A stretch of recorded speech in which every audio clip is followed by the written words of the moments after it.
만약 여러분이 길을 헤매다 어두컴컴한 동굴을 발견하고 극심한 목마름에 허덕이다 그곳에서 찾은 물을 벌컥벌컥 마셨다고 상상해 보세요.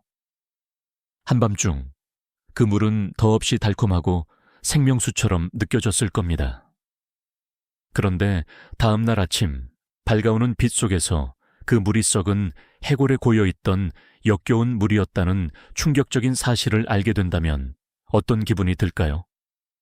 어둠 속에서는 그렇게나 달콤하게 느껴졌던 물이 환한 빛 아래서는 구토를 유발하는 끔찍한 액체로 변하는 그 순간 한 젊은 구도자는 세상의 모든 진리를 꿰뚫는 위대한 깨달음을 얻게 됩니다.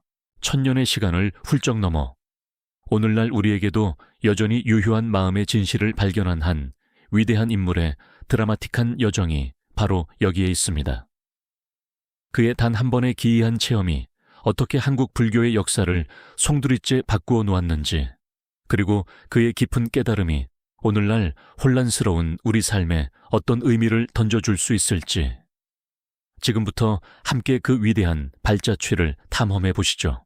신라는 7세기 중반 격동의 시기를 지나고 있었습니다. 삼국 통일의 대업을 앞두고 있었지만 내부적으로는 끊임없는 갈등과 혼란이 이어지던 때였죠. 백성과 지배층 모두 미래에 대한 불안감 속에서 답을 찾아 헤매던 시기였습니다. 이러한 불확실성 속에서 불교는 사람들에게 정신적인 안식처이자 지혜를 구할 수 있는 유일한 등불과도 같았습니다. 당시 신라의 많은 지식인과 승려들은 더욱 깊은 진리를 탐구하기 위해 당나라로 향하는 험난한 유학길에 오르곤 했습니다. 그곳에서 당대의 고승들을 만나고 방대한 불경을 접하며 깨달음을 얻고자 하는 열망이 대단했죠. 바로 이때 신라에 젊은 두 구도자가 있었습니다. 한 명은 원효, 그리고 다른 한 명은 그의 절친한 도반이자 동료였던 의상이었죠. 이들은 당나라 유학을 통해 불법의 진수를 직접 배우고 그 깨달음을 신뢰 전파하여 혼란스러운 세상을 구원하고자 하는 간절한 열정을 품고 있었습니다. 그들의 마음속에는 미지의 세계에 대한 호기심과 함께 험난한 여정을 기꺼이 감내하겠다는 굳건한 의지가 가득했죠. 장대한 당나라의 수도 장안에서 펼쳐질 새로운 배움과 깨달음을 꿈꾸며 두 젊은 승려는 신라의 고즈넉한 사찰 풍경을 뒤로하고 힘찬 발걸음을 내딛습니다. 때로는 험준한 산길을 넘고 때로는 거친 파도가 몰아치는 바닷가를 따라 걷는 고된 여정의 시작이었습니다. 그렇게 걷고 또 걷던 어느 날 밤, 두 사람은 예상치 못한 폭풍우를 만나게 됩니다. 사납게 몰아치는 비바람 속에서 더 이상 앞으로 나아갈 수 없었던 그들은 가까스로 허물어져가는 폐가 혹은 작은 토굴 같은 곳을 발견하고 겨우 몸을 피하게 됩니다. 어둠 속에서 서로의 얼굴조차 제대로 분간할 수 없는 캄캄한 공간이었지만 비바람을 피할 수 있다는 사실만으로도 안도감이 밀려왔죠. 하지만 좁은 공간에 몸을 웅크린 채 밤을 보내려니 낮 동안의 고된 여정 탓에 극심한 갈증이 밀려왔습니다. 타는 듯한 목마름에 원효는 주위를 더듬거리기 시작했습니다. 그리고 마침내 손에 잡힌 것은 축축하고 시원한 기운이 느껴지는 바가지 같은 것이었죠. 그 안에 고여있는 물을 발견한 원효는 주저할 틈도 없이 바가지째 들어 벌컥벌컥 들이켰습니다. 어둠 속에서 마신 그 물은 더없이 달콤하고 시원했습니다. 마치 천상의 감로수라도 되는 듯 그의 모든 갈증을 단번에 해소해주는 듯 했죠. 그 순간만큼은 세상의 어떤 고통도 번뇌도 없는 평온함이 그를 감쌌습니다. 그렇게 깊은 잠에 빠져든 다음 날 아침, 동이 트고 폐가 안으로 한 줄기 희미한 햇살이 비쳐들기 시작했습니다. 잠에서 깨어난 원효는 어제의 목마름을 해소해준 그 달콤한 물이 다시 생각났습니다. 그는 어렴풋이 빛이 비치는 곳을 향해 시선을 돌렸습니다. 그리고 그 순간 그의 눈앞에 펼쳐진 광경은 그야말로 충격과 경악 그 자체였습니다. 어젯밤 그토록 달콤하게 마셨던 물이 고여있던 것은 다름 아닌 썩은 해골 바가지였던 겁니다. 바가지 안에는 밤새 썩어버린 물이 시커멓게 고여 있었고 그 주변에는 벌레들이 우글거리는 섬뜩한 모습이 드러났습니다. 어제의 달콤함은 온데간데 없이 극심한 역겨움이 그의 온몸을 덮쳐왔습니다. 원효는 그 자리에서 구토를 참지 못하고 모든 것을 개원했습니다.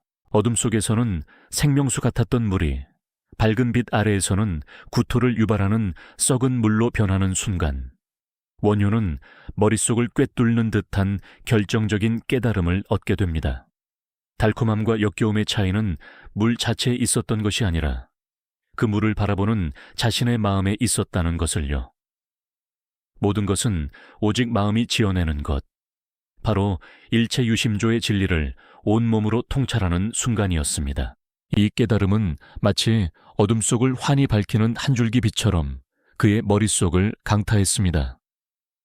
그 순간 원효는 자신이 그토록 간절히 찾아 헤매던 진리가 멀고 먼 당나라에 있는 것이 아니라 바로 자신의 마음속 깊은 곳에 자리하고 있었다는 것을 온몸으로 깨달은 것이죠. 썩은 해골물을 한밤중에 달콤한 생명수로 착각하게 만들었던 것도 그 물의 본질이 아니라 극한의 목마름과 갈증에 시달리던 그 자신의 간절한 마음이 빚어낸 환상이었음을 명확히 통찰했습니다. 어둠이 모든 것을 감출 때 그의 간절한 소망은 해골물마저도 천상의 감롯으로 둔갑시키는 마법을 부렸던 거죠. 하지만 밝은 빛 아래에서 해골의 실체가 드러나자 그토록 달콤했던 물은 순식간에 구토를 유발하는 역겨운 것으로 변해버렸습니다.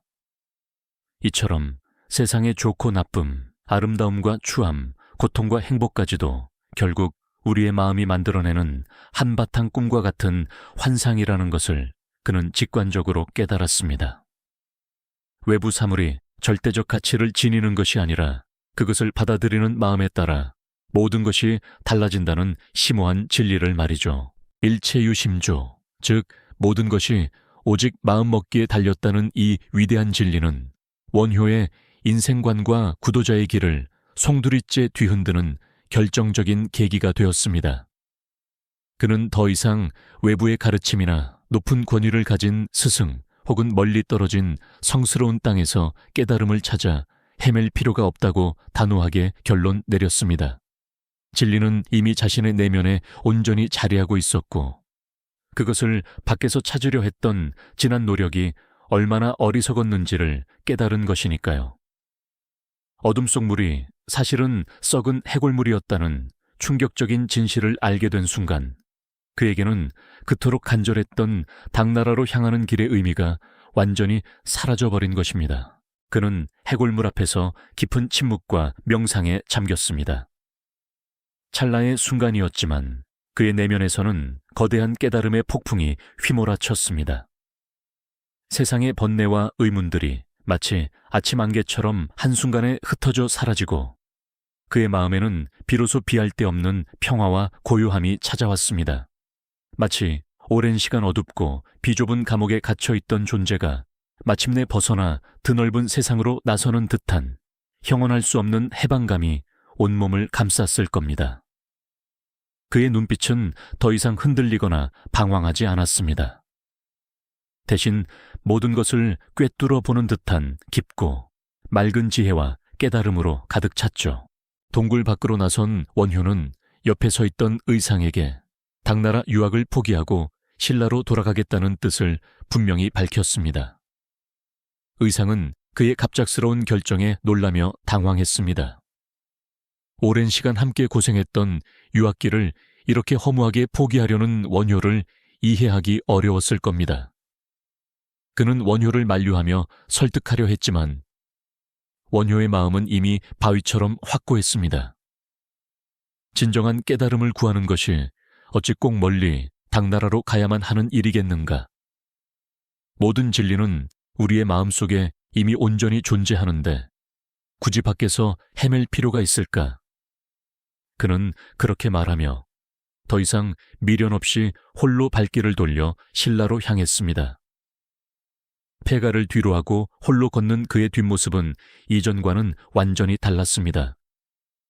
더 이상 불안하거나 세상의 기준에 흔들리지 않았습니다.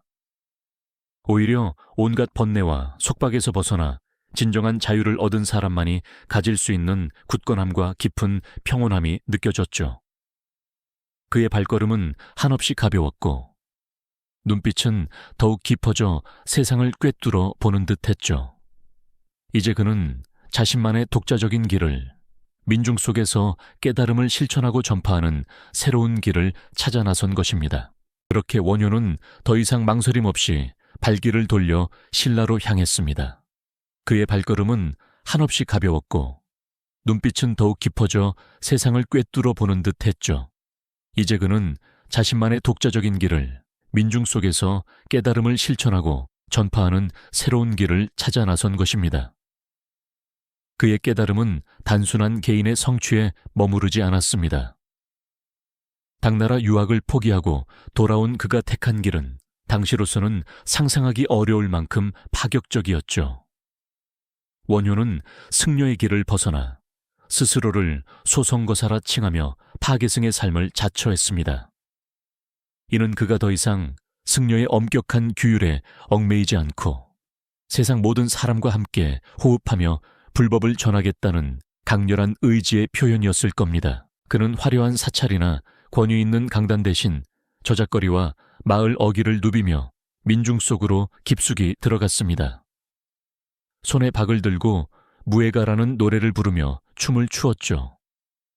무예가는 걸림없는 자유로운 깨달음의 경지를 뜻하는 무예를 담은 노래로 복잡한 불교 교리를 누구나 쉽게 이해하고 즐길 수 있도록 풀어낸 것이었습니다.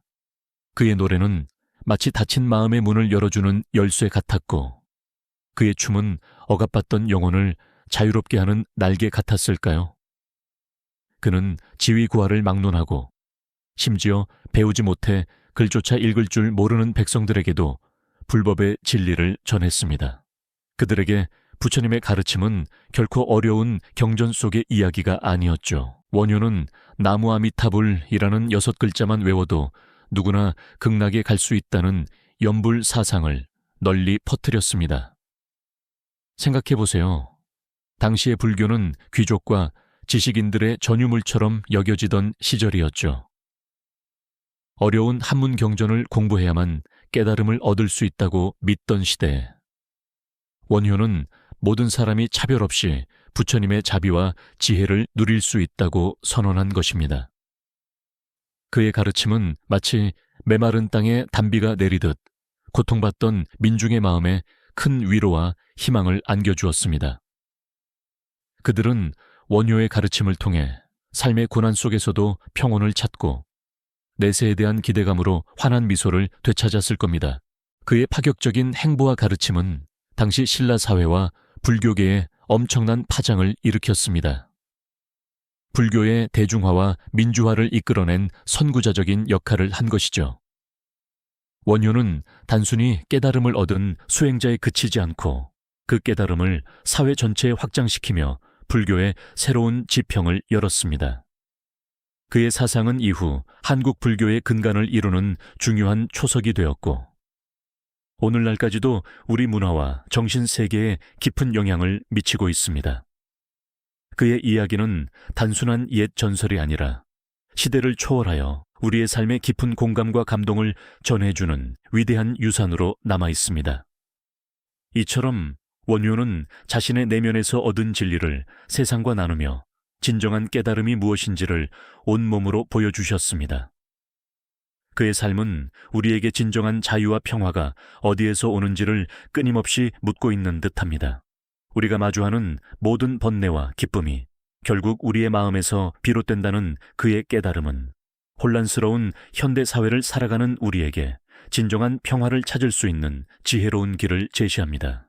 그의 이야기는 단지한 스님의 일화가 아니라 우리 각자의 내면에 숨겨진 깨달음의 씨앗을 발견하게 하는 강력한 울림으로 남을 것입니다. 원효대사께서 해골물 사건을 통해 얻으신 지혜는 결코 개인적인 깨달음에만 머물지 않았습니다. 그는 그 깊은 통찰을 세상 모든 이들과 나누기 위해 과감히 기존의 틀을 벗어던지고 민중 속으로 뛰어드는 파격적인 삶의 방식을 선택하셨죠. 당나라 유학을 포기하고 신라로 돌아온 그는 더 이상 고답적인 승려의 모습에 얽매이지 않으셨습니다. 오히려 스스로 파괴승의 길을 걸으며 당시 사회의 가장 낮은 곳, 가장 소외된 이웃들의 곁으로 다가섰습니다. 이는 권위와 형식에 갇혀버린 불교가 아닌 누구나 쉽고 친근하게 접하고 실천할 수 있는 진정한 불법을 전하고자 하는 그의 굳은 의지이자 혁명적인 선언이었습니다. 그의 실천은 참으로 파격적이었죠. 원효대사는 무예가 우아이그라는 독특한 노래를 직접 지어 부르고 그 노래에 맞춰 춤을 추며 신라의 거리를 누볐습니다. 무예라는 말은 걸림이 없다는 뜻을 담고 있습니다. 그의 노래와 춤은 신분과 계급, 가진 자와 가지지 못한 자의 벽을 허물고 모든 이의 마음을 움직이는 놀라운 힘을 발휘했습니다. 마치 1000년 전의 길거리 공연처럼 그는 사람들의 일상 속으로 깊숙이 파고들어 어렵고 딱딱하게만 느껴지던 불법을 쉽고 재미있는 이야기와 흥겨운 가락으로 풀어내셨습니다.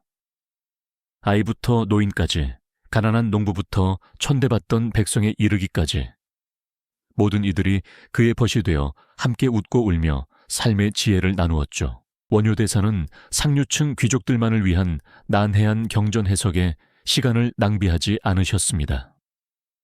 대신 삶의 고통과 번뇌에 지쳐 힘들어하는 이들에게 진심 어린 위로와 희망의 메시지를 전하는 데 온 힘을 쏟으셨습니다. 그의 가르침은 복잡하고 어려운 교리가 아니었습니다. 바로 해골물 사건을 통해 그가 온몸으로 체득했던 모든 것은 오직 마음이 지어내는 것, 즉 일체 유심조, 이체 웨이신사오의 정신을 생활 속에서 어떻게 구현하고 실천할 수 있는지에 대한 실질적인 지혜였죠. 그는 사람들에게 외부의 조건이나 환경에 흔들리지 않고 자신의 마음을 다스려 진정한 평화를 찾을 수 있는 길을 제시해 주셨습니다. 이러한 원효대사의 파격적이고도 헌신적인 행보는 당시 경직되었던 신라 사회와 불교계에 가히 폭발적인 파장을 일으켰습니다. 그의 실천은 불교가 소수의 특권층이나 지식인들만의 전유물이 아니라 모든 민중의 삶 깊숙이 스며들 수 있는 보편적인 진리임을 온몸으로 보여주는 것이었습니다. 그는 수많은 민중의 마음속에 불법의 씨앗을 심었고 그 씨앗들은 싹을 트이우고 자라나 신라 불교의 대중화를 이끄는 거대한 숲을 이루는 원동력이 되었습니다. 그의 삶은 진정한 깨달음이 단지 개인적인 해탈에 그치는 것이 아니라 사회 전체에 긍정적인 변화와 희망을 가져오는 강력한 실천적 힘을 가지고 있음을 명백히 증명했습니다. 그가 남긴 수많은 저술과 사찰, 그리고 그의 사상은 후대에까지 이어져 한국 불교 사상의 깊은 뿌리가 되었으며 오늘날에도 그의 위대한 업적을 말없이 증언하고 있습니다. 1000년의 시간을 훌쩍 넘어 오늘날 우리는 과연 어떤 세상 속에서 살아가고 있을까요? 우리는 매 순간 쏟아지는 외부의 정보와 타인의 시선, 그리고 끊임없는 평가에 휘둘리며 진정한 나의 행복과 마음의 평화가 어디에 있는지 잊고 살아갈 때가 너무나도 많습니다. 원효대사의 해골물 이야기는 단순히 오래된 옛 이야기가 아닙니다.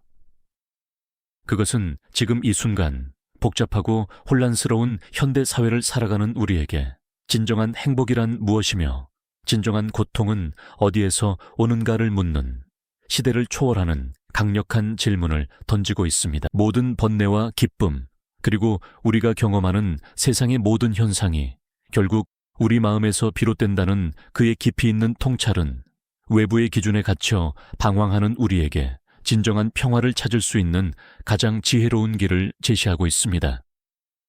원효대사의 이야기는 단지 한 위대한 스님의 드라마틱한 일화에 그치지 않습니다. 그것은 우리 각자의 내면에 깊이 잠들어 있는 깨달음의 씨앗을 발견하고 스스로 그 씨앗을 키워내 진정한 자유와 행복을 누릴 수 있도록 돕는 강력한 울림으로 우리 곁에 영원히 함께할 것입니다. 이 영상이 도움이 되셨다면 좋아요와 구독 부탁드립니다. 여러분의 응원이 제게 큰 힘이 됩니다. 다음 영상에서도 더 유용한 정보를 공유하겠습니다. 감사합니다.